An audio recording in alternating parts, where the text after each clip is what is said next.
Mario Alfonso Puello está presentando Claro y Pelao. Creer es cortico pero pesado, volver a creer.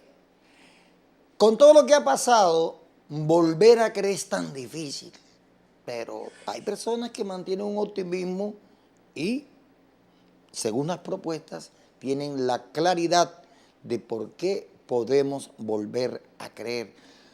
Doctor Luis Eduardo Gómez Pimienta, bienvenido a Claro y Pelado. Hoy usted va a hablar claro y pelado conmigo acá. Claro, Mario, hablaremos claro y pelado, pero objetivo, ¿no? Sí, señor. Aquí realmente Lucho. Sí, así Sí, es. Lucho Gómez. Hay muchos recuerdos importantes. Es ineludible volver a creer si no decimos qué hay tangible para creer. Y hay que iniciar con la Constitución de 1991, cuando la elección popular de alcaldes, y usted entra en la dinámica, rompe un esquema y entra a hacer una administración que, según muchos, en Riohacha y en el departamento de La Guajira, ha sido la mejor. Sin embargo, también en el parque hay arandelas que se le endilgan a esto diciendo que lo bueno fue esto, pero el pero lo decimos más adelante. Bienvenido al canal de la Costa y Bienvenido. su casa. Bienvenidos y saludos a toda la audiencia de Claro y Pelado, ¿no? Eso, sí, señor. Vamos a hablar claro y pelado. Lucho Gómez, alcalde, ¿qué dejó, qué proyectó y que se puede estar viendo ahora como un punto de análisis de lo que usted dejó? Bueno, usted, antes de contestarle esa pregunta concreta, usted dijo una premisa, y es algo así: ¿por qué creer? ¿Por qué recuperar o cómo recuperar la credibilidad, sobre todo en la política y en la administración pública?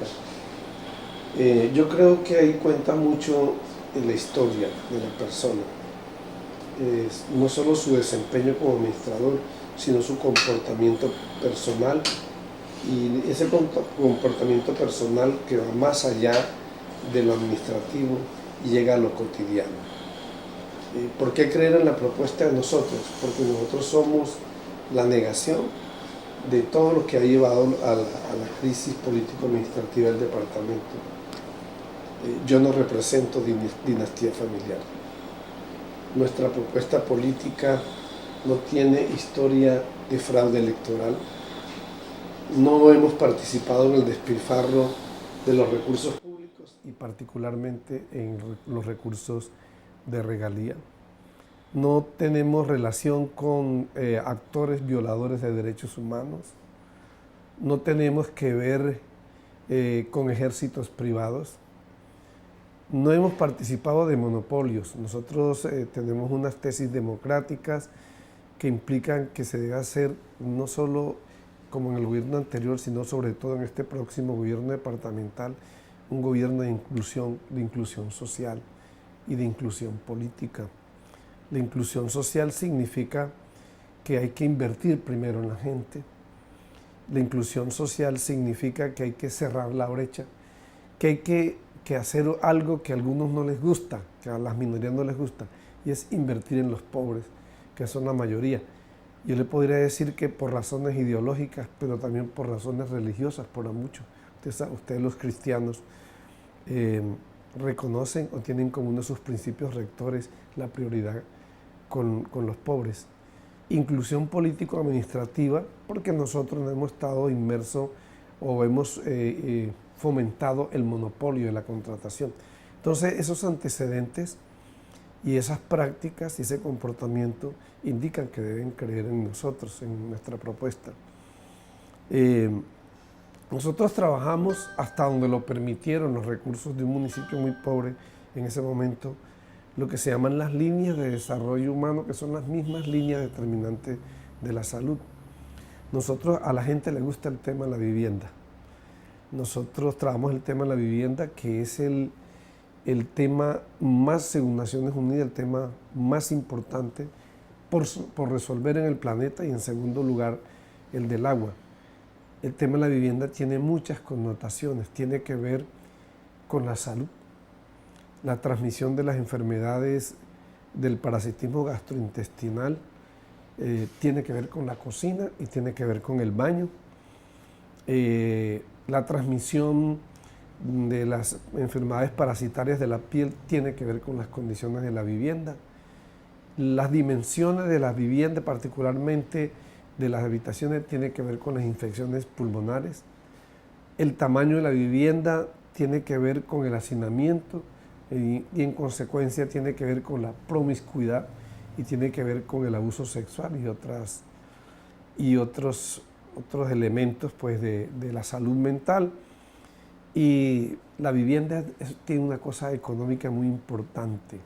Bueno, en lo social estabiliza la familia, pero en lo económico tiene algo muy, muy importante, y es que la vivienda vuelve a la familia interlocutora del sector financiero. Usted puede tener todos los títulos y recorrido del mundo, pero si no es propietario, no es interlocutor de la banca. Entonces trabajamos eso. Claro. Nosotros trabajamos la educación, que está por encima de todo. Y la educación está por encima de todo, de ser propietario, de tener ahorro, está por encima de tener carro, de todo. Nosotros hicimos una combinación de ofertas educativas que fueron desde la construcción muy rápida en el primer mes de gobierno de aulas en el Libio y en el Helio. Nosotros hacíamos los programas de vivienda y simultáneamente le hacíamos su escuela. Recordemos en qué año fue eso, doctor Rubén. No se fue desde entrar, no, el primer programa de vivienda se entregó en junio de 1995, antes de cumplir los primeros 6 meses. Nosotros en educación ampliamos planta física, nos decidimos con todas las dificultades que eso tenía ampliar el recurso humano de educadores, y nosotros hicimos una combinación de modalidades. Llegó a Riohacha con nosotros por primera vez el bachillerato abreviado para mayores de edad, y descubrimos una cosa, que un porcentaje importante de los adultos que entraron en esos programas habían desertado del bachillerato en el periodo de la marihuana en los años 70. Nosotros incrementamos la nómina y las aulas para la educación intercultural con los guayú y en alguna medida con los indígenas de la Sierra Nevada. Nosotros asumimos o absorbimos la población infantil de la básica del área de Manaure limítrofe con Riohacha, esa zona limítrofe del delta del río Ranchería, la que está pegadita al Pasito y a Cangrejito. Incluso desde Pancho venían niños a estudiar aquí.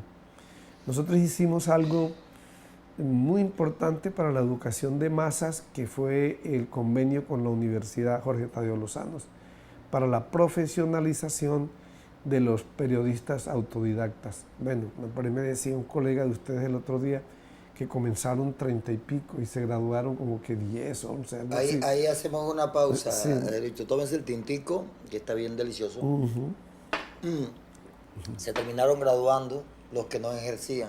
Bueno, pero lo importante es que la administración tuvo esa visión. Sí, ahí en eso, porque tuvimos la visita de los amigos de la Universidad Sergio Arboleda. Ahí tocábamos el mismo tema, estuvieron recientemente, por acá. sí. Y hacíamos la remembranza de ese impulso que se le dio a la profesionalización, pero que finalmente, pues, después de ser 35, porque yo estaba ahí también. Eran 35. 35. ¿Y se graduaron cuántas? Terminaron con el cartón. Los primeros, el desaparecido... Bueno, yo le voy a hacer una pregunta a usted. Cuéntame. Yo ahora soy el periodista. Claro y pelado, ¿usted se graduó o no se graduó? No me gradué. Bueno. No me gradué. Sí, pero yo creo que ese no es fundamental, pues, señalar si la gente aprovechó o no aprovechó. No, se aprovechó. Es el concepto. Pienso, y estoy muy convencido, que ustedes, los periodistas, son educadores de masas. Así es. Que pueden ser o buenos educadores o en algunos, dependiendo de su postura y de su posición, también pueden ser malos educadores, pero con el criterio de que son educadores de masas y que son necesarios como educadores de masas. Usted planteó algo ahí interesante, eso va con lo que ven, mire. Hablábamos de los educadores, estamos hablando también, usted estaba hablando De la educación. de la educación y que hay que formatear el chip. En esos momentos no había la conciencia de que había que formatear el chip. Y seguíamos y lo tomamos como una experiencia. Hiraldo Beleño, que en paz descanse, se graduó como comunicador, nunca ejerció. David Barro Fuenmayor se graduó como comunicador, nunca ejerció. Y los demás. Eliezer Jiménez se graduó. Eliezer Jiménez se graduó, fue el héroe de la jornada. Albeiro le faltaba poco, en fin, Hugo también. Bueno, sí, pero sí, es como haciendo pues así un mapeo de los esfuerzos en el tema de la educación y de los criterios, Claro. digamos de los esfuerzos, de los criterios en el tema de la educación. Nosotros trabajamos, le hicimos énfasis a la salud desde el punto de vista de los determinantes. Usted sabe que cuando llegamos a la alcaldía, ya hacía un año atrás se habían concluido las obras del acueducto. Yo no sé si había temor, pero nosotros pusimos en funcionamiento eso y usted debe recordar que duramos más o menos un año corrigiendo fugas. Y entonces eso tuvo unas consecuencias en salud pública importantes. Si usted mira las estadísticas hasta el año 95 y luego las compara con el 96 y el 97, hubo una disminución muy importante de la morbimortalidad por diarreas, por síndrome diarreico agudo. Y si ustedes revisan la revista Portafolio del año 97, hay un número, no le podría decir en qué mes, pero hay un número donde aparece la siguiente anotación. El único municipio del departamento de La Guajira que en este momento trata el agua es el municipio de Riohacha. Y eso tuvo unas consecuencias de salud pública. Bueno, el tema nosotros hicimos un tema de salud pública que es un tema de recuperación.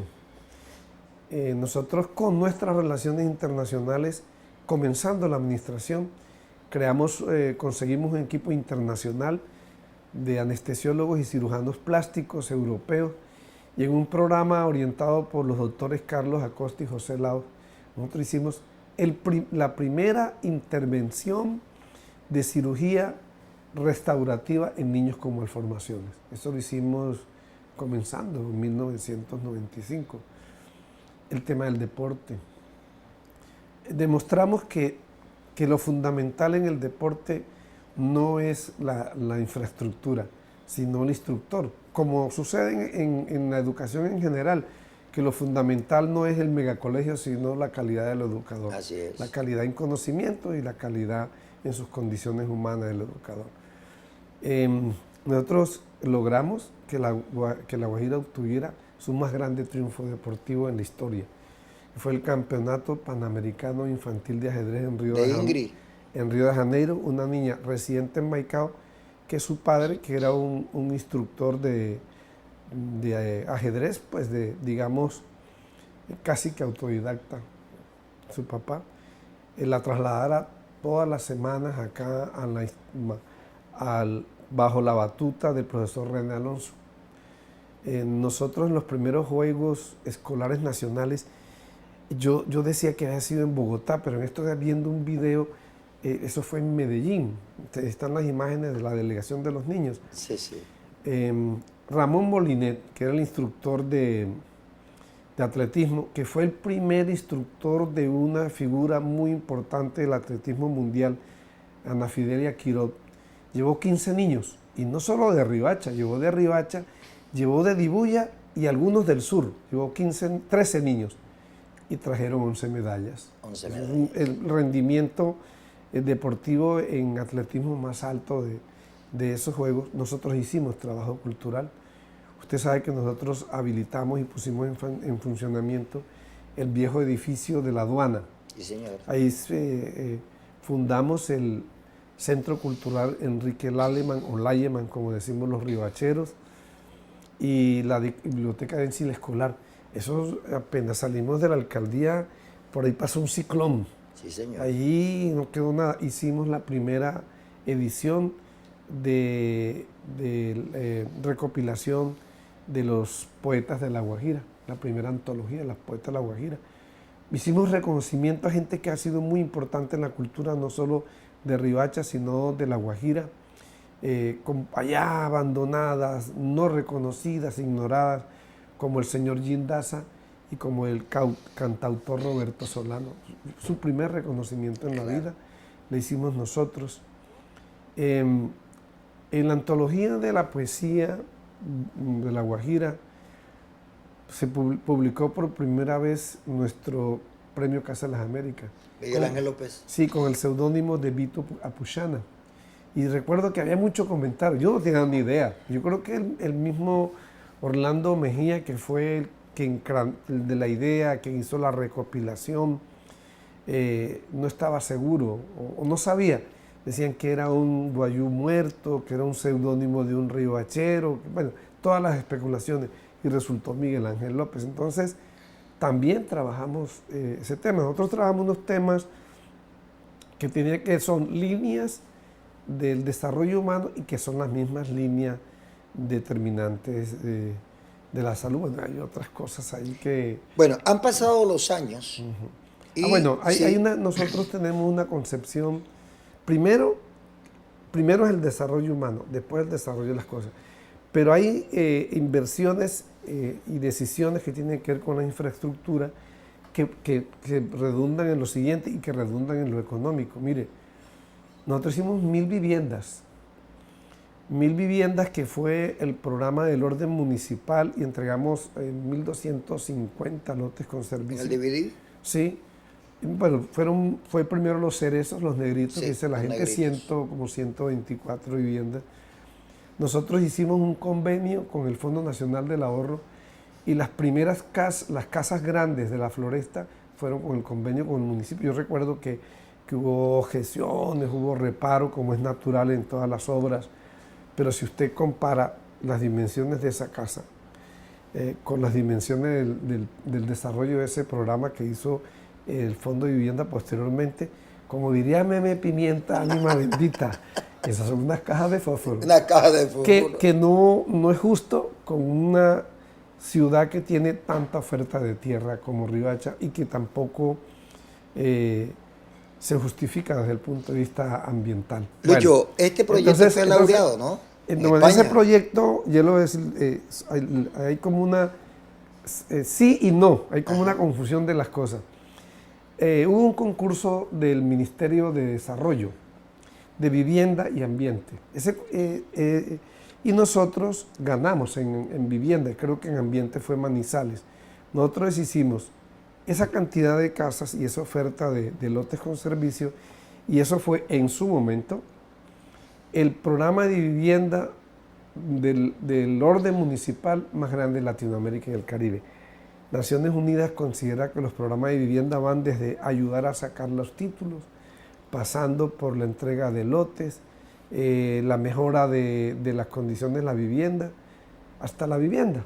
Entonces, ese fue el programa de vivienda del orden municipal, en su momento más grande de Latinoamérica y en el Caribe. Si usted compara eso con la cuota que le ha dado el programa presidencial a Riohacha, lo del programa presidencial es ínfimo. Lo que pasa es que el otro tema es que hay un fondo que se llama Fondo de Municipalismo Iberoamericano. Eso tiene sede en una ciudad de España, que no recuerdo en este momento, pero si usted accede ahí, si entra allí por internet, se va a dar cuenta que la administración del 95 al 97, que se llamaba Con Todos, aparece como proyecto exitoso en ese fondo. Entonces, esas son cosas, nosotros no actuamos en esta campaña diciendo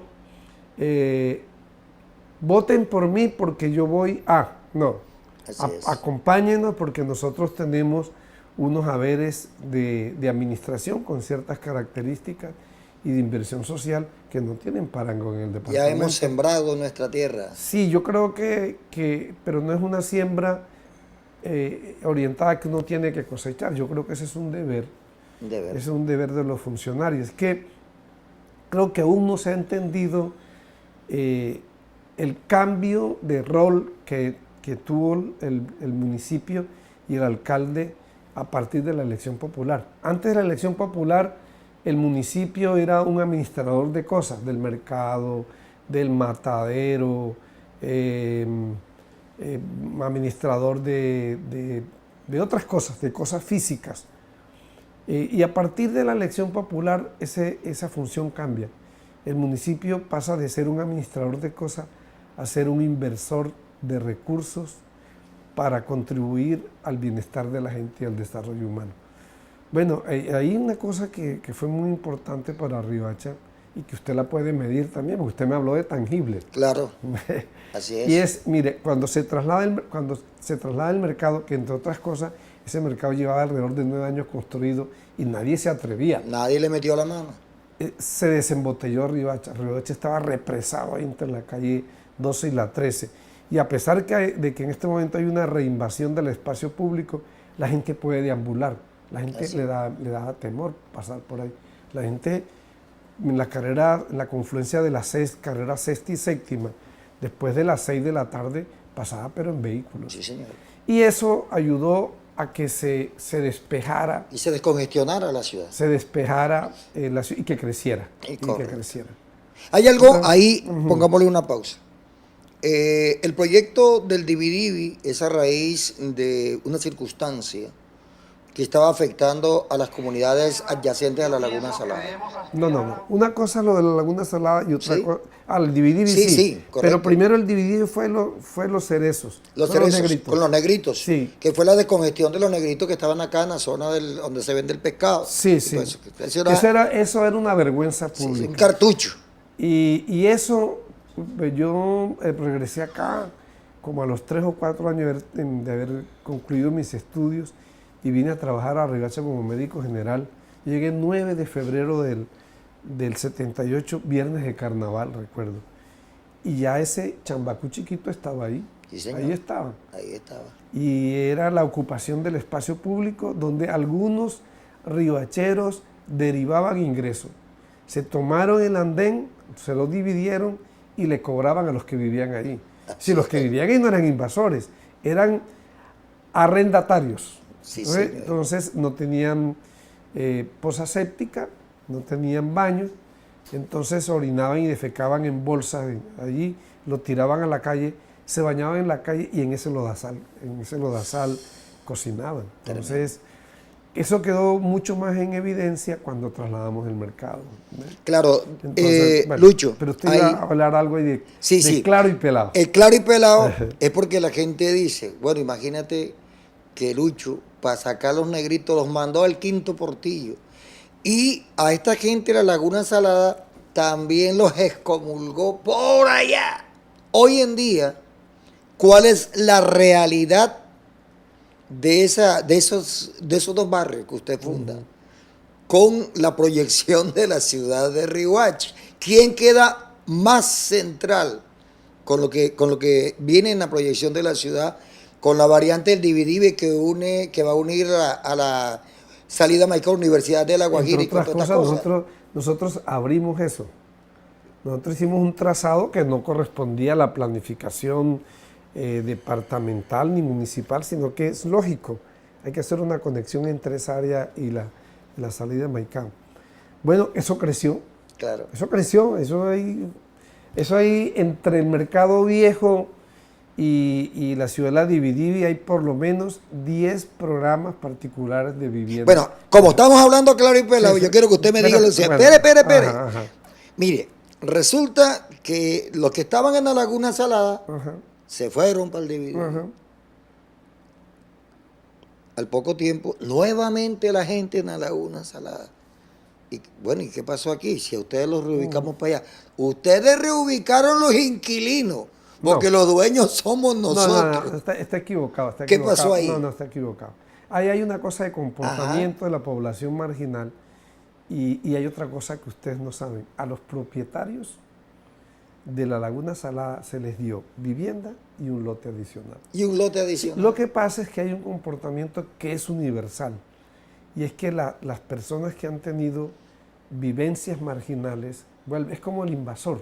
Sí, sí. El invasor, tú sabes que el invasor llega, mejora su vivienda y se sale de la invasión y regresa a veces en condición, en terreno físico, en el mismo terreno físico, pero casi siempre regresa a las condiciones de miseria en que vivía. Entonces eso tiene una lección de administración y de justicia social. Hay que evitar que las poblaciones se ¿Qué vuelvan había que hacer para marginales. evitar eso, Mire, Lucho? yo pienso que el marginal y el que llega a la edad adulta mayor sin seguridad social y sin pensión, fueron niños que no tuvieron oportunidad educativa ni de formación laboral. Entonces hay que evitar que sectores de la población se vuelva marginal, porque eso es casi irredimible. Así es. Después es como algunos problemas de salud pública. La farmacodependencia es lo más difícil que hay como enfermedad. Y en la sociedad de lo más difícil que hay de redimir es lo social. Entonces, no son cosas tan simples. Primero, eso usted no lo sabía, que a los propietarios se les dio casa y un lote adicional. Lote adicional. La Ahí ñapa mismo. si no la conocía. Sí, pero es muy, eso es muy complejo. Usted Es más, utilizó el tema marginal. Sí. El tema Eso es marginal dentro de lo urbano, porque era el tema de los negritos era en el centro de la Claro. ciudad. Y lo de la Laguna Salada en el centro de la ciudad. Claro. Entonces, eso crea un marco de comportamiento. Entonces la gente regresa a eso. Entonces lo que los estados deben hacer es evitar las poblaciones marginales, porque eso es muy difícil de redimir. La gente vuelve si usted lo ve en todo el país y en todo el mundo, la gente invade. Puede mejorar mediante la invasión, porque generalmente el invasor ocupa un sitio en condiciones mejores que el anterior, pero negocia y vuelve allá. Usted no sabe, sí. no te podría decir qué porcentaje, pero nosotros nos enteramos que al año, quizás algunos antes del año de ser propietario en el Dividivi, alguna gente se la ingenió jurídicamente porque no podían vender, porque es una propiedad familiar, eso tenía un plazo de años. Jurídicamente algún leguleyo les dio la vía y crearon unos documentos donde garantizaban la venta, recibían el dinero y garantizaban el trámite del comprador a año siguiente. Entonces, no sé, y no me voy a poner en eso. Así es. A verificar qué porcentaje de los beneficiarios del programa siguen siendo propietarios o no. Pero yo le voy a decir otra cosa, que va más allá. La gente me dice, es que tú no has ido al Dividivi, es que tú no has ido a los Cerezos. Esa es una decisión difícil, muy difícil, porque uno no puede dejar la impresión de que va a cobrar el voto, con el voto el programa. Entonces, Pero le tengo una sorpresa, ¿oyó? Y se lo voy a decir claro y pelado. Yo estuve, porque soy muy admirador del fenómeno de la champeta, y recibí la invitación de un amigo, se la acepté en Los Cerezos. Y como para tirarla, a pesar de que era gente joven, yo tiré el anzuelo y pregunté, bueno, este barrio se ve diferente, este barrio ya es un barrio más de la ciudad de Riohacha con toda la categoría. Me decían, dicen que lo hizo un tal Lucho Gómez. Así, lo hizo un tal Lucho Gómez. Tipo como que aquí nos puso a vivir bien. En el Dividivi ocurre lo mismo. Pero también respeto ese criterio que usted dice que no va a ir para que sientan a cobrar. A cobrar con el voto. Correcto. Lucho.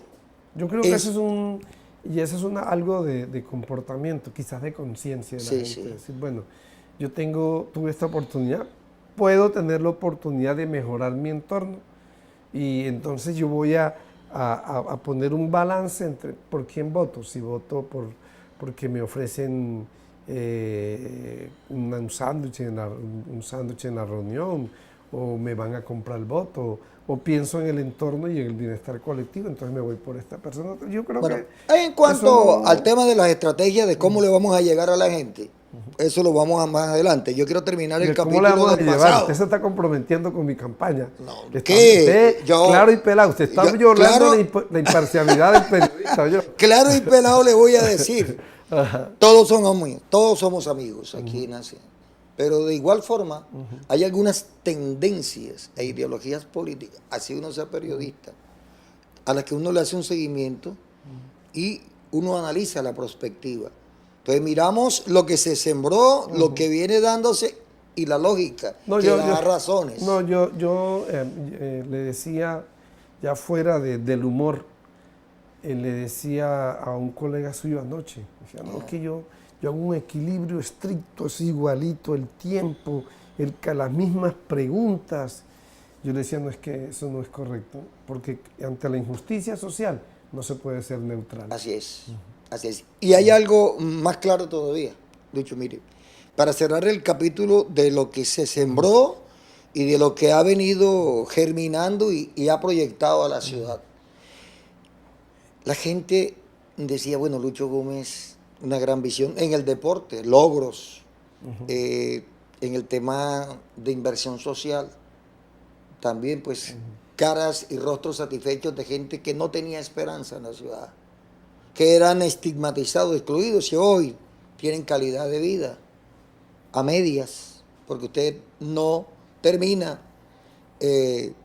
diciéndole a la gente, bueno, le entrego la casa con la compra y todo, y el empleo y toda la carretita y toda la arandela que viene. Mire, María, hay una cosa dos cosas que contribuyeron mucho a la generación de empleo en ese periodo, que fue la repavimentación de la troncal y particularmente de la 15. ¿Recuerda que eso fue una pelea recién, recién posesionado?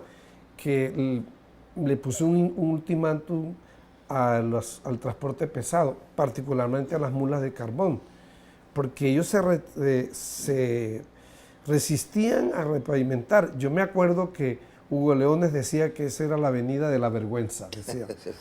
Y le dije, bueno, si a partir de tal fecha, creo que le puse el mes de marzo, no repavimentan, no hay transporte. Entonces ellos alegaban una norma del Ministerio de Obras que decía no se debía repavimentar en capitales departamentos. Le decía, es que eso no es una calle, esa es la troncal del Caribe. Sí, señor. Y eso generó empleo. Y también generó mucho empleo los programas de vivienda. Una vivienda de interés social genera vincula 3 trabajadores no calificados diarios, mínimo durante 100 días. ¿Cómo evalúa su gestión como alcalde del 1 al 10 en esa oportunidad? No, métase al Fondo Iberoamericano de Municipalidades y ahí le dicen qué evaluación hay. Bueno, usted contaba con un equipo de trabajo. Nosotros tenemos una comunicación de la Asociación de Municipios, por ahí está circulando. Yo no tenía ese original, yo no sé quién se había apropiado de ese original y está circulando, donde la asociación la Federación de Municipios, dirigida por un señor de apellido Toro, que creo que todavía está allí. Si no lo han pensionado, porque nos felicita por el cumplimiento del programa de gobierno. Bueno, entonces, Lucho. Miren esas cosas. Sí, ahí, yo digo, como dice usted, lo tangible. Lo tangible. Y que las calificaciones pónganlo ustedes. Claro y pelado, Ajá. le voy a decir.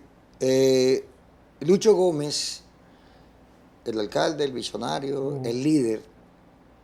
Mucha gente dice que al líder había de su manada muchos que no estaban funcionando bien, que no fue un excelente gabinete, que usted era el líder, pero muchos de sus amigos, de la gente que estaba trabajando en la función pública, desafortunadamente no dio la talla.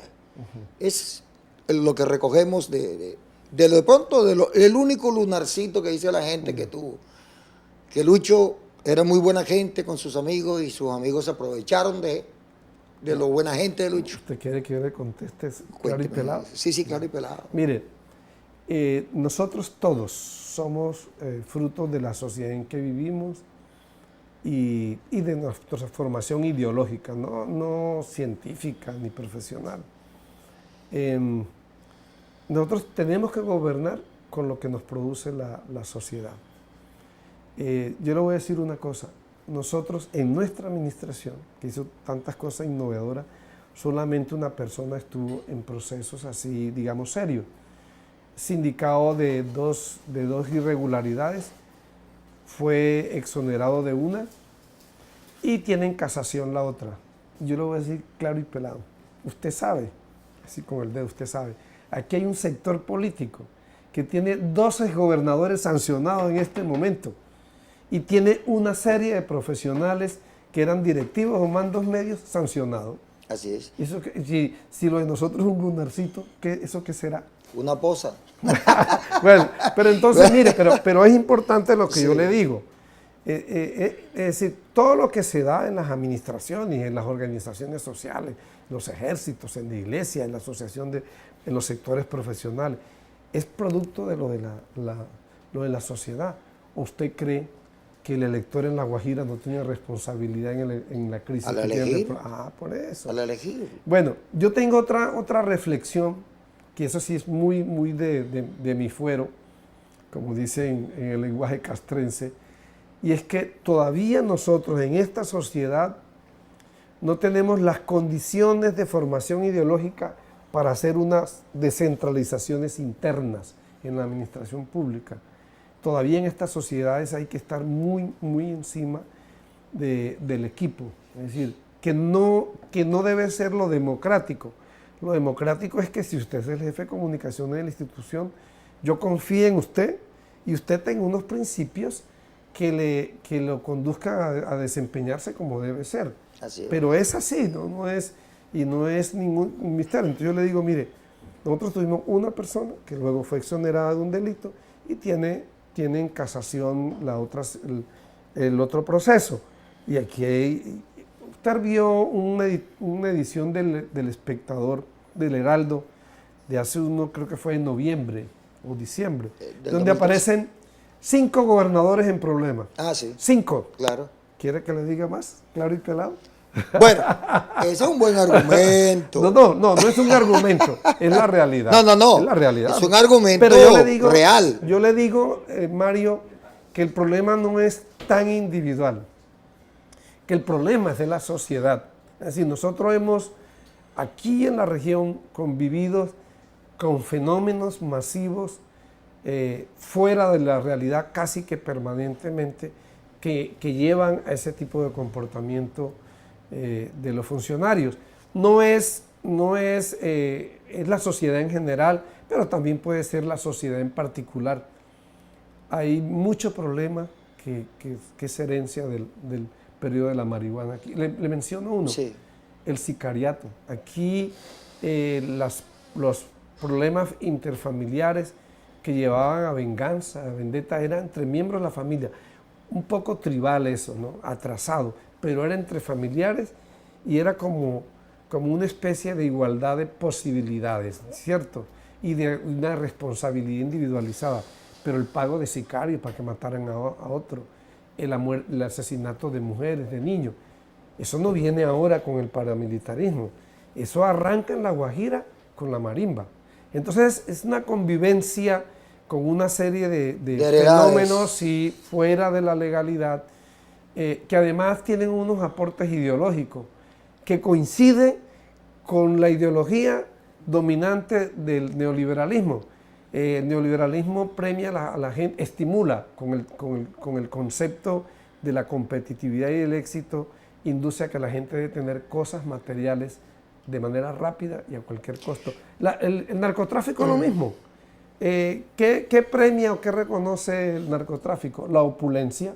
Entonces usted ve que funcionarios recién investigados, sancionados, le pongo un ejemplo, una señora que es como funcionaria media en la DIAN y estuvo involucrada en ese desfalco de exportaciones ficticias y reembolso, sí. Y bueno, lo mismo, quintas en Miami, carros blindados, escoltas privados, el mismo comportamiento del narcotráfico tienen los delincuentes de cuello blanco del Estado. ¿Qué significa eso? Así. Que hay una ideología común. Entonces, nosotros hemos convivido con una serie de fenómenos aquí en La Guajira, el resto del país también, pero nosotros como de manera especial, y eso ha dejado unos marcos de comportamiento. Entonces, es eso. El problema no se limita a la persona o al grupo de personas que acompañan a una administración, es el producto de la sociedad. Hay muchas veces, Lucho, que pienso que todo esto que le han indicado al Departamento de La Guajira y también acolitado por la misma sociedad, tiende a ser como un argumento de defensa para blindarse y que todo el mundo tenga temor y nadie venga. Y somos realmente una sociedad muy ingenua con relación al resto del país. Porque las maldades y las arbitrariedades que se ven en otros departamentos no se ven en La Guajira. Bueno, mire, hay otros departamentos mucho más violentos, tasas de homicidios más altas. ¿Chocó? No, violencia, por ejemplo, de las tasas de homicidio más altas están en Cali, por ejemplo. Sí. Medellín. Pero yo, referente a esas noticias e investigaciones y análisis, yo pienso que no tenemos por qué sentirnos aludidos todos los habitantes de La Guajira, ¿no? Hay señalamientos particulares, individuales, y uno, pues, si lo señalan como persona, debe responder por eso. Nosotros, en nuestro sector político, que es el Frente Político Amplio de La Guajira, que tiene izquierda civilista, organizaciones étnicas, movimientos sociales, ONG de derechos humanos, consideramos dos cosas. Uno, y en el tema concreto del gobernador, nosotros respetamos la formalidad jurídica. Todo colombiano tiene el derecho a la defensa y todo colombiano tiene el deber de comparecer si es requerido. Hasta allí. Yo, por ejemplo, como funcionario público del orden municipal, yo no me doy por aludido cuando dicen que los administradores de La Guajira son corruptos o que se robaron las regalías. Yo no tengo por qué... ¿A usted no lo toca? No, yo no tengo por qué sentirme aludido, ni tengo por qué ser solidario con sindicaciones individuales. No, cada uno tiene su derecho a defenderse. Lucho. Entonces, pero nosotros también tenemos que ser autocríticos. Claro. Nosotros tenemos que ser autocríticos. Entonces, hay cosas que se señalan que son ciertas. Hay una cosa que no está enfocada correctamente. Incluso que la respuesta no corresponde a la realidad por parte de nosotros. El tema del contrabando. Cuente. No es cierto. No es cierto que La Guajira siempre vivió el contrabando. Mire, lo que hace a veces que una actividad comercial se vuelva ilícita, eso lo logra es la fuerza dominante. Me explico. Cuando los españoles llegaron aquí, ya aquí había habitantes. Así es. Y esos habitantes hacían intercambio comercial, así fuera el trueque. El trueque. Así fuera el trueque. Es más, no conozco República Dominicana, pero los amigos que han ido a Santo Domingo y el presidente del Partido Verde de República Dominicana me decía que en el Museo Antropológico de Santo Domingo hay una canoa completa, entera, donde los indígenas del norte de Sudamérica salían algunos por el río Orinoco y llegaban hasta allá, o sea que hacían intercambio hasta las Antillas Mayores. Eso no significa, como nos decían a nosotros a veces en la escuela, que los guayú iban a las Antillas Mayores a robarse mujeres, no, debían llevar algo de comer, claro, algo de usar, y eso era un intercambio. Entonces llegan los españoles y la forma comercial nativa la legislan y convierten unas actividades en ilegales y otras en legales. Entonces, no es cierto. Le pongo dos ejemplos más recientes. Cuando estábamos en la escuela, en los 50, los compañeritos de Manaure que estudiaban aquí nos decían que había una especie de vigilantes o inspectores que les prohibía a los nativos sacar sal de la salina. Entonces, un producto que es causa de la evolución geológica, un producto que se genera en una región que es territorio ancestral de los indígenas, y llega el gobierno nacional a decir que eso está prohibido. Y le pongo otro ejemplo. Hasta comienzos de los años 50 en Carraipía había una oficina del Ministerio de Salud que revisaba y le daba una certificación al ganado que iba para Venezuela. O sea, ese negocio era legal. Quitaron la oficina, el negocio se volvió ilegal, pero como el mercado siguió en Venezuela, el negocio se lo dieron a otros ganaderos de otros sectores del país. Entonces, no es cierto que siempre hemos vivido el contrabando, no. Son las fuerzas dominantes extranjeras o nacionales que determinan que un negocio sea legal o sea ilegal. No, eso no es cierto, no es completamente cierto. Entonces, hay que tener en cuenta esas cosas. Entonces, sí ha habido comercio ilegal durante mucho periodo, pero no ha sido siempre así. Bueno, ese tema... Y hay un elemento más, Mario. ¿Qué hace que el contrabando aparezca? El desarrollo desigual de la economía. Así es es. lo que hace y fíjense que el enemigo de contrabando técnico, porque aquí es una zona aduanera de naturaleza especial ahora, Sí.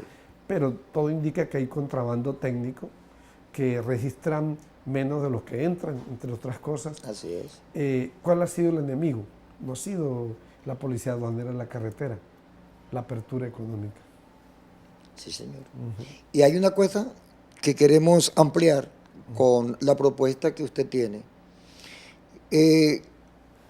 Analizando la situación de Maicao, por ejemplo, que es el punto, nuestro punto clave, y la posible solución, porque usted llega a brindar unas propuestas de solución a las problemáticas que vienen dándose desde hace muchos años, otras son recientes en el departamento de La Guajira. Pero como vamos a hablar claro y pelado, aquí me dice, esta propuesta de Lucho Gómez debería ser de largo aliento. ¿Por qué se lanzó a las atípicas si el periodo es tan corto? ¿Cuál de las dos quiere que le conteste? ¿Una Las o las dos. Mire, lo que pasa es que uno en política hace una lectura del momento. Nosotros en el Frente creemos que el momento es propicio para que una fuerza alternativa llegue al poder. Usted habla del frente. yo le digo- ¿Cuál es el frente? A eso, allá quería ¿Cuál yo- es el frente? allá quería llevarlo. Mire, si usted recuerda, en el 2011 hubo un comité de defensa de las regalías, ¿cierto? Sí, señor. Que éramos poquitas personas que veníamos del movimiento de izquierda y social y 3 diputados, que se los voy a decir, que eran Deimer Marín, Rosa Pacheco y Jare Fuminaya Tron. Ari Fuminaya. Éramos poquiticos. Y éramos poquiticos porque los dirigentes políticos no dieron la cara, tradicionales. Y no dieron la cara porque aquí vino el señor Rudolf Holmes, invitados por guajiros, y vino el vicepresidente Santos, invitados por guajiros, y les dijo a los dirigentes que se habían robado las regalías. Entonces los arrinconaron. Entonces luego vino el intento de la multinacional, que lo tiene congelado, no lo ha desechado, de desviar el río Ranchería 26 kilómetros. Crecimos, llegaron ambientalistas, llegó más movimiento indígena, llegaron más maestros, llegaron más trabajadores del proyecto del Cerrejón. Y luego vino las elecciones de Venezuela y ahí se mezclaron 2 elementos, una posición política internacionalista y una preocupación. Usted sabe, Mario, que antes del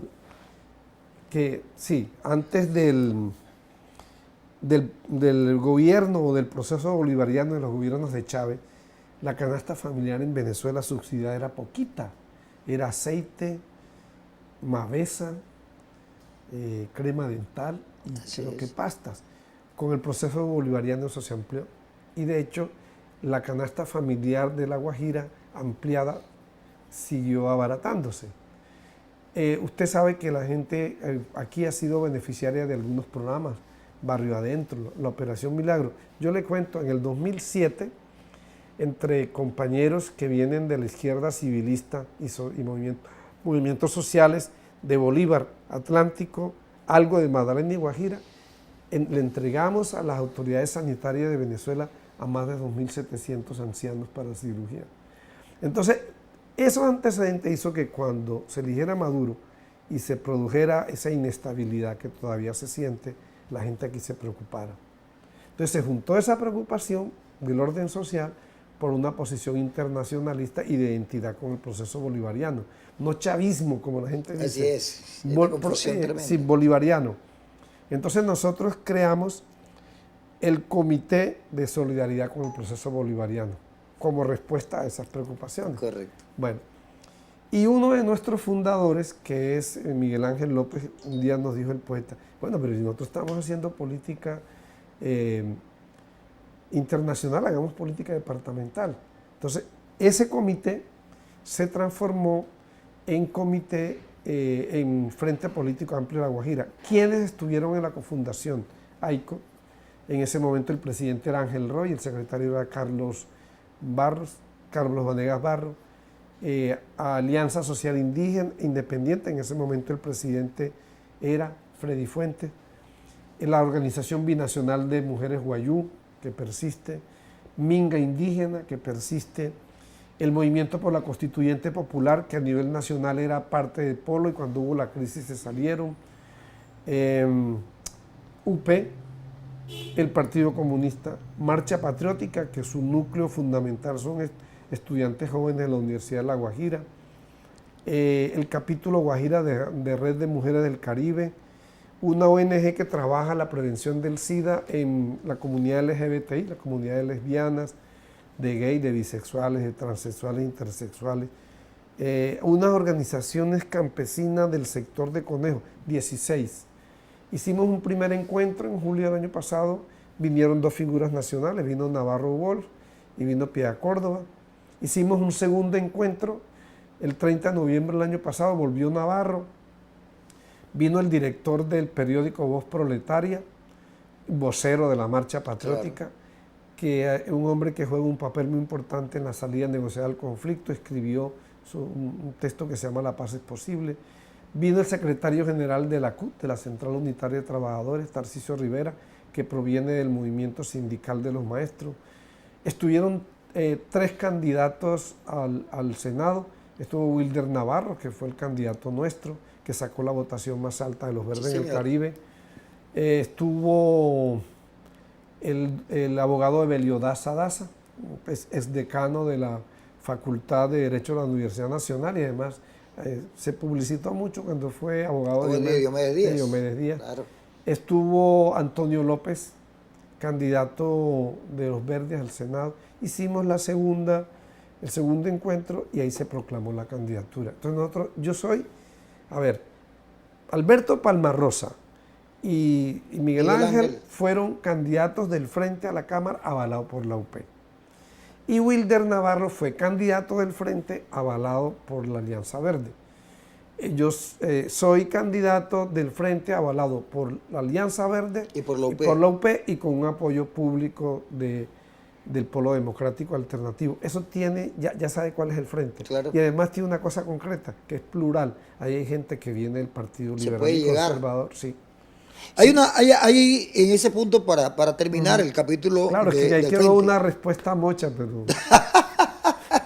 No se preocupe, claro, que usted sabe que en televisión el tiempo es nuestro peor enemigo. Sí, claro. Y usted me interroga en ráfagas. Así es para ver si yo me equivoco. No, para ver si yo entro en contradicciones. Y es que también hay cosas de análisis de izquierda. En una oportunidad en el ventilador tuvimos la posibilidad de ampliar y más adelante lo vamos a invitar después de la... Yo le voy a decir una cosa. Sí. ¿Usted de qué iglesia es? Yo soy católico. O sea que usted es cristiano. Sí, señor. Claro. Yo le voy a quitar... en esas cosas sociales hay una cosa coincidente, que es el pensamiento revolucionario, y eso lo podía decir incluso, ir más allá, decir que es el pensamiento del marxismo y el pensamiento social del cristianismo. Entonces muchas de las cosas corresponden a lo uno, a lo otro o a los dos. ¿Usted cree que mi pensamiento es un poquito de izquierda? Pero puede ser social cristiano. Yo le voy a decir la verdad para avanzar. Sí, yo pertenecí a la célula estudiantil del M19. Ah, bueno. En el Liceo Celedón en Santa Marta. Tú sabes que fue militante del M muchos años. Por eso decía que había algunos puntos en común. No, lo que pasa, Mario, es que el M fue una revolución en la revolución. Sin dejar las tesis revolucionarias, Jaime Bateman, que cumplió año hace 3 días. Sí, señor. De nacido y va a cumplir ahora, cumplió 74 años de nacido. Él nació en 1940 y en 2 o 3 días cumple años de muerte. Él nació y murió el mismo mes. Él hizo una cosa muy importante en el país y fue que uno, en la izquierda eliminó los juicios sumarios, los fusilamientos como método de de resolver las contradicciones al interior de las organizaciones. Pero también hizo una cosa muy importante, incorporó la cultura nacional a la insurgencia. A la insurgencia. Entonces, Y le yo creo cuento que es un algo. gran y humanizó, la humanizó. Entonces muchas cosas corresponden al cristianismo y al marxismo. Yo le cuento lo siguiente. Hay un libro que se llama Fidel y la religión, que es una entrevista que le hizo un obispo brasilero a Fidel Castro. Y él, Fray Beto, dice que hay dos tipos de cristianos. Los cristianos creyentes y no creyentes. Dice que los católicos, los adventistas, los bautistas, los testigos de Jehová,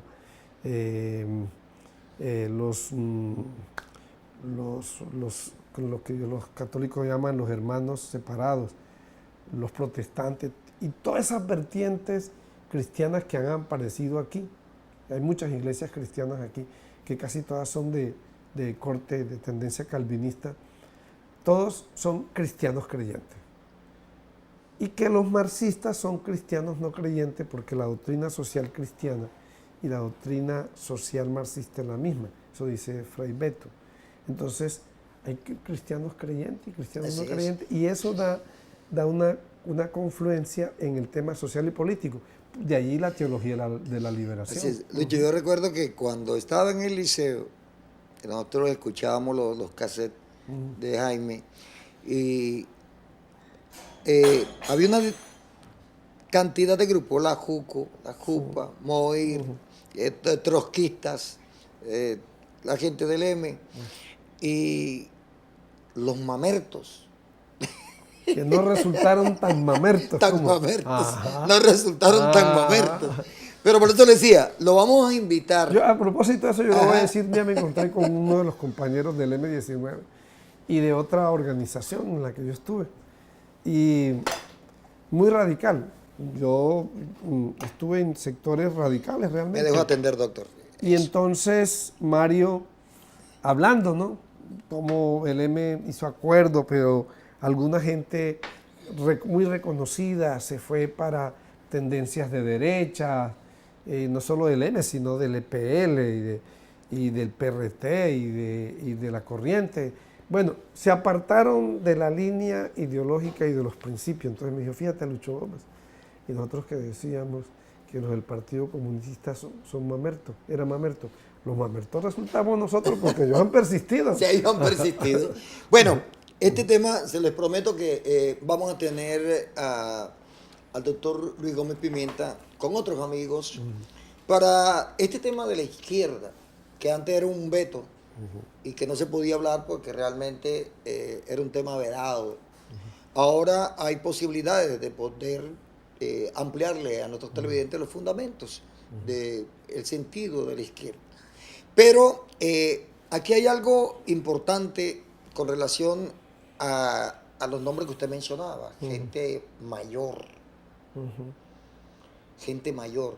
Y yo siento que ese inconformismo ya se trasladó a la juventud que comienza a mirar en medio de esta agonía de ingobernabilidad, a sentir también la ridiculez en que la Guajira es sometida a través de los medios nacionales, con el tema, el último, el del señor Pirri acá, y hay unos jóvenes, un grupo grande de jóvenes que hacen una marcha del silencio, expresando ese inconformismo, y los invité, y comencé a escuchar, porque es que muchas veces hay jóvenes que repiten como loros, que sí, que la izquierda, pero no tienen fundamento ni información. Escuchando a Luis Fernando Lobo y a los muchachos, realmente me sentí como en mis años mozos. No, es y que estos muchachos saben por dónde van. No, ahí... ¿Qué pasa con usted como docente de esa nueva generación y ese pensamiento de cambio para volver a creer? Mire, yo hago parte de la marcha patriótica por varias razones, porque es un movimiento amplio,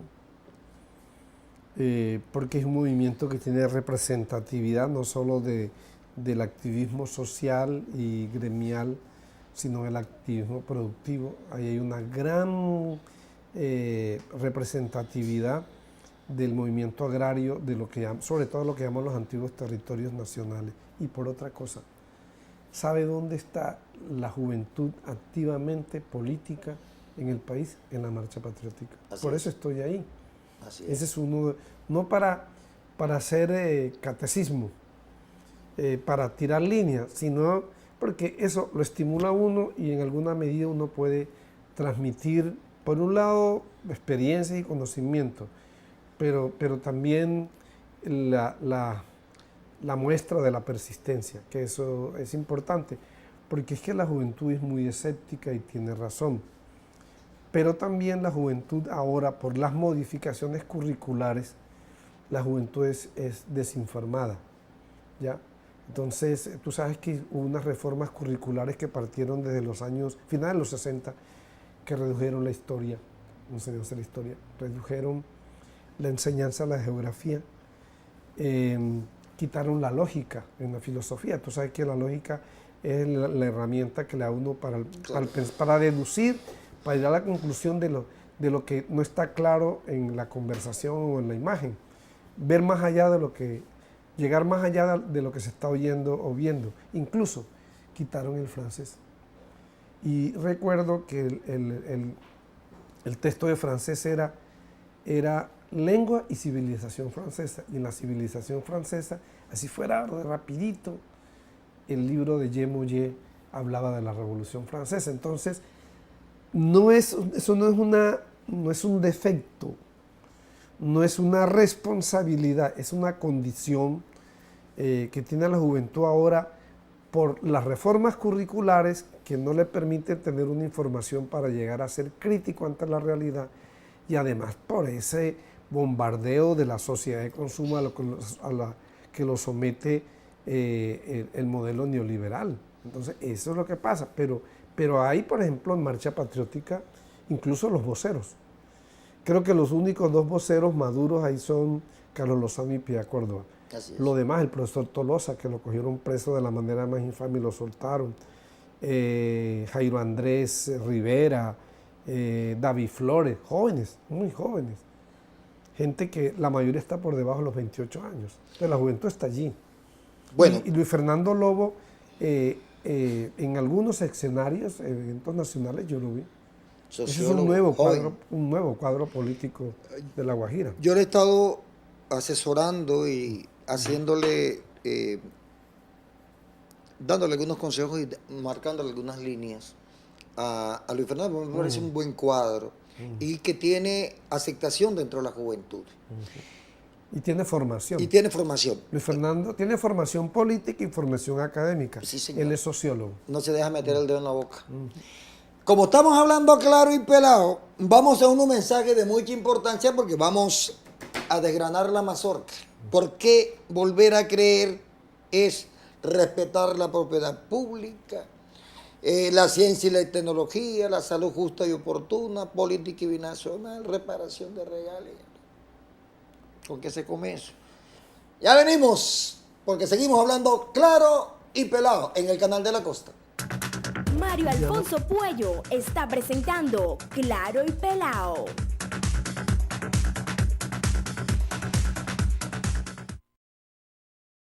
Gracias, Canal de la Costa. Mario Alfonso Puello está presentando Claro y Pelao.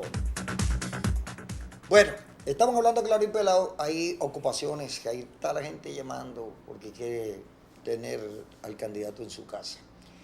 Canal de la Costa, en Global TV, usted lo puede ver por internet en el www.canaldelacosta.com, en vivo y en directo. Y si le dio apetito, puede llamar al teléfono de Sopa de Mondongo La Mejor. Ese mondongo, ¿le gusta la sopa de mondongo? Sí, yo como de todo. Y hasta ahora el doctor no me ha prohibido ningún alimento. Entonces, el doctor soy yo. Entonces, ese es un dicho con mis hijos. Entonces mi hija me dice, oye, ella me dice, el viejo Pin, tú eres un viejo loco. No, yo como de todo y afortunadamente hasta ahora he tenido sí, claro, he tenido buena salud. Yo me cuido del exceso de sal por antecedentes familiares inmediatos de mi papá, que murió de menos de 60 años como consecuencia de una crisis hipertensiva. pero como de todo, me gusta de todo. Y ha ido a la sopa de mondongo. Claro, La y en sopa la de mondongo, la carretera, mejor. y en la carretera me gustan las mesas donde están los camioneros. Eso. Ahí está el condimento en su punto. Sí, sí. Bueno, médico pediatra. Una gran cantidad de niños han muerto en el departamento de La Guajira por desnutrición. De llegar a ser a gobernador, creo que por lesa convicción, por su profesión, ese sería el primer punto que usted entraría a solucionar.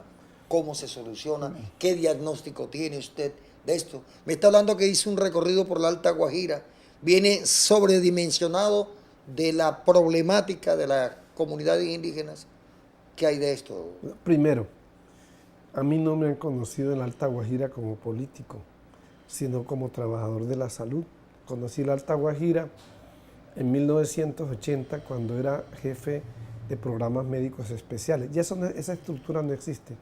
Yo recuerdo que ahí estaban las enfermedades de transmisión sexual, la lepra y la vacunación. Y en el trabajo de campo de vacunación conocí la Alta Guajira. De allá vienen mis primeras relaciones. Pues ya en el 91 ya comenzó como la relación política, pero por eso.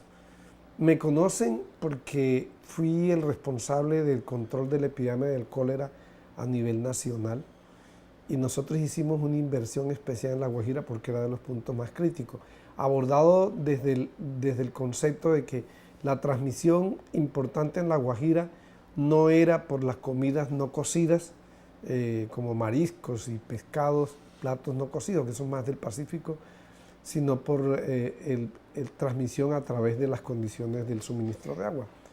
Entonces hicimos convenios con las comunidades, nosotros hicimos convenios con la comunidad de Puerto Estrella y el hospital, y nosotros les entregamos un vehículo 0 kilómetros con un tanque especial para la conducción de alimentos, fuera leche, fuera agua, otro alimento. Nosotros le entregamos a los indígenas de la Alta Guajira un campero trooper 0 kilómetros para la búsqueda activa de los pacientes de cólera. Y fuimos bajando, hicimos un convenio Comunidad de Maicao, hospital también con carro tanque, Hospital de Maicao, Hospital de Arribacha y Comunidad de la Troncal del Caribe también. Y en ese periodo hicimos como unos 50 depósitos de agua. En la estrategia de controlar el cólera, porque la vía era el agua, y además una modalidad que no se hizo en el resto del país, que fue la búsqueda activa del paciente con cólera. Ahí fueron importantes dos personas, Chayo Epiello Aguilar, que salía todos los días a las 3 de la mañana a la sabana a recoger a los pacientes, a buscar los pacientes, y el doctor Ramiro Uribe, que duró más de 20 años allá en como 30, que nosotros nos los trajimos en Nazaret para la sabana de Manaure. Ese problema de la mortalidad infantil es real. Lo que pasa es que en ellos hay un subregistro porque ustedes saben que los guayú por cultura se oponen a los trámites o no hacen los trámites de registro de defunción, incluso se oponen a la autopsia. La mortalidad infantil es el indicador más importante de la salud, del desarrollo humano. Ya hace muchos años las Naciones Unidas no aplica el ingreso per cápita, porque el ingreso per cápita es un promedio, es el promedio entre Luis Carlos Sarmiento y usted, por ejemplo. Así es. Y en cambio en la tasa de mortalidad infantil coinciden todos los elementos favorables o desfavorables sobre la población más indefensa. No hablemos de vulnerables, más indefensa, que es el niño. La tasa de mortalidad infantil no son los menores de 5 años. La tasa de mortalidad infantil es el número de niños que muere antes de cumplir el año de edad por cada 1000 nacidos vivos. Lo deseable es que se esté por debajo de 10. ¿Son lactantes todavía? Sí, bueno, sí, por debajo de 10 por cada 1000 nacidos vivos. No vamos a decir cuál es la tasa de La Guajira porque la gente sale corriendo. Entonces, es la desidia, la desigualdad social se refleja más allí. Pero eso no es nuevo. Eso es secular, eso lleva mucho tiempo y tiene varias causas. Una pues, es el abandono estatal, departamental, municipal y nacional. Otro es las condiciones climáticas. Y el otro tema es algo que te mencionaba anteriormente, que es el desarrollo desigual de la economía del país. Entonces tú encuentras unas tasas de mortalidad infantiles aquí parecidas a la del Pacífico. Y en el Pacífico llueve todos los días. Sí, señor. O puede ser similar a la de los indígenas países, los nazas, antes de 1990, que la Universidad del Valle hizo un estudio y la diferencia entre la natalidad y la mortalidad general de la población era de 2. Era algo así como que nacían 170 y se morían 168. Los nazis estaban desapareciendo. Tremendo. Y gracias a su movimiento indígena, al Consejo Regional Indígena del Cauca, y gracias a que ellos lucharon, murieron muchos del Consejo Regional Indígena del Cauca entre el 1970 y el 2000 murieron más de 400 dirigentes asesinados. Gracias a sus luchas, que incluso pasaron por su aparato armado, por la guerrilla, el Quintín-Lame, que eran indígenas, Así y es. gracias a su participación en la Asamblea Nacional Constituyente, ellos fueron los que llevaron el tema del territorio ancestral, de la Ancestral. lengua, de la cultura, Así es. de la jurisprudencia tradicional a la constituyente del 91. Gracias a todo eso ellos están creciendo. Pero eso no es solo La Guajira, son las condiciones generales de los indígenas en el país y En de el poblaciones país. negras. Entonces, eso es real, no es nuevo. ¿Qué es propio aquí y responsabilidad directa nuestra?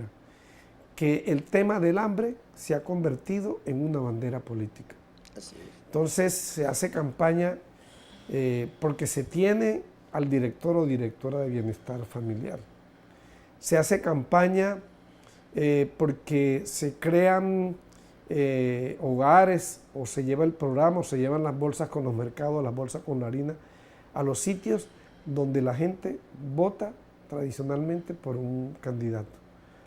Se escoge con criterio político a los proveedores y con frecuencia los productos van a parar a las tiendas. Entonces, el hambre en La Guajira es una bandera de demagogia política Desde la nación, desde el propio Estado. y además el hambre en La Guajira es un negocio de los políticos tradicionales. Un reparto burocrático. Sí. Entonces, el principio de seguridad alimentaria, el principio fundamental, no es llevarle a la bolsa de harina, ni el mercado, es la producción.